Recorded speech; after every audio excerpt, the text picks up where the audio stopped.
Aqui estão exemplos de outros versículos bíblicos que abordam temas semelhantes a Romanos 1,17, com explicações detalhadas. 1. Abacuque 2,4. Eis o soberbo. Sua alma não é reta nele, mas o justo pela sua fé viverá.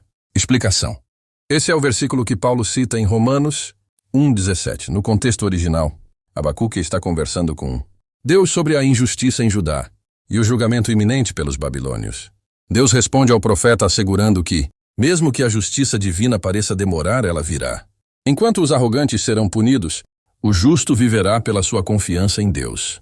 Essa confiança, fé, não se refere apenas à crença intelectual, mas a uma confiança contínua no plano e na justiça de Deus. Mesmo diante das adversidades, Paulo usa essa passagem para destacar que a justiça vem pela fé e não por obras ou autossuficiência. 2. Gálatas 3,11. É evidente que pela lei, ninguém é justificado diante de Deus, porque o justo viverá pela fé.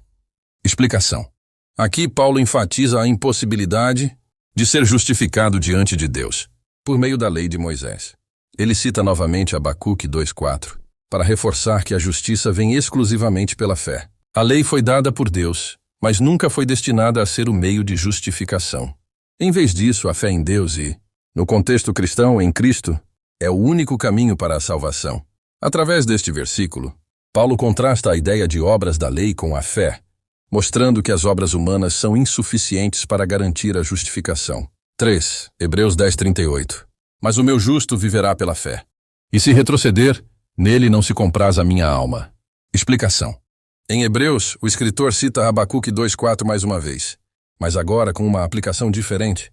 Este versículo está no contexto de uma exortação aos cristãos a permanecerem firmes na fé, apesar das perseguições e dificuldades. O autor de Hebreus está incentivando os crentes a não retrocederem ou desistirem de sua fé. A frase, o justo viverá pela fé, destaca a confiança contínua em Deus como a única maneira de perseverar. O alerta de que, se retroceder, Deus não terá prazer naquela pessoa sublinha a importância de manter uma fé constante, especialmente em tempos de provação. 4. Efésios 2:8-9. Pois vocês são salvos pela graça, por meio da fé, e isto não vem de vocês, é dom de Deus. Não por obras, para que ninguém se glorie. Explicação. Embora o foco de Efésios 2:8-9 não seja diretamente sobre o justo viver pela fé, ele complementa o ensino de Romanos 1:17, ao explicar como a salvação é recebida. A ênfase aqui é que a salvação é um dom de Deus, concedido pela graça e só pode ser recebido pela fé, sem qualquer mérito humano.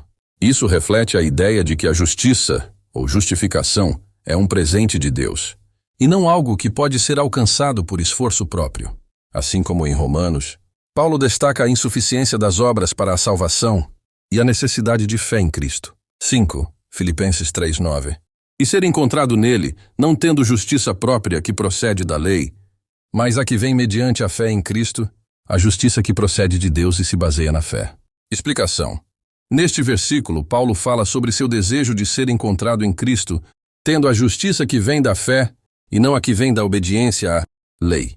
Ele faz um contraste entre a justiça própria, que é a justiça baseada em seguir a lei de Moisés, e a justiça que vem mediante a fé em Cristo. Essa justiça é a que vem de Deus, sendo concedida a quem crê. Este versículo reforça o tema de Romanos 1:17, reiterando que a justiça que nos torna aceitáveis diante de Deus não é conquistada, mas recebida através da fé. 6. Romanos 3:21-22. Mas agora se manifestou uma justiça que provém de Deus, independente da lei, da qual testemunham a lei e os profetas, justiça de Deus mediante a fé em Jesus Cristo para todos os que creem. Explicação. Aqui Paulo expande o que ele começou a falar em Romanos 1:17. Ele descreve que a justiça de Deus, revelada no Evangelho, é independente da lei e foi testemunhada pela lei e pelos profetas. Esta justiça é dada a todos os que creem em Jesus Cristo. Este versículo sublinha a universalidade da justificação pela fé. Não está limitada a um grupo específico, mas é para todos os que creem. Mais uma vez, Paulo reforça que essa justiça vem de Deus e não é algo que os seres humanos podem alcançar por meio de suas próprias ações. 7.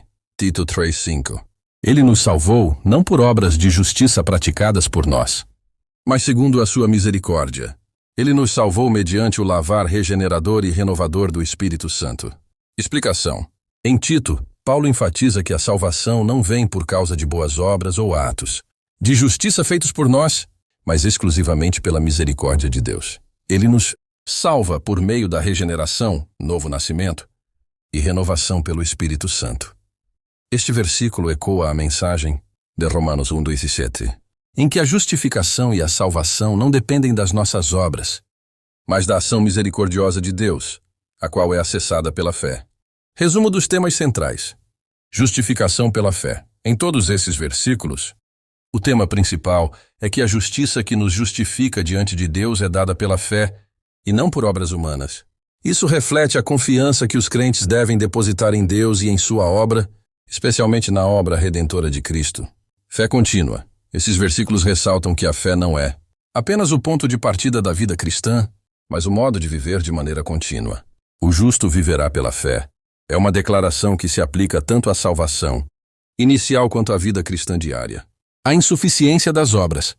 Muitos dos versículos mencionam explicitamente que as obras humanas não podem justificar ou salvar uma pessoa. Esse tema é crucial no entendimento da doutrina cristã da salvação, que se baseia inteiramente na graça de Deus acessada pela fé.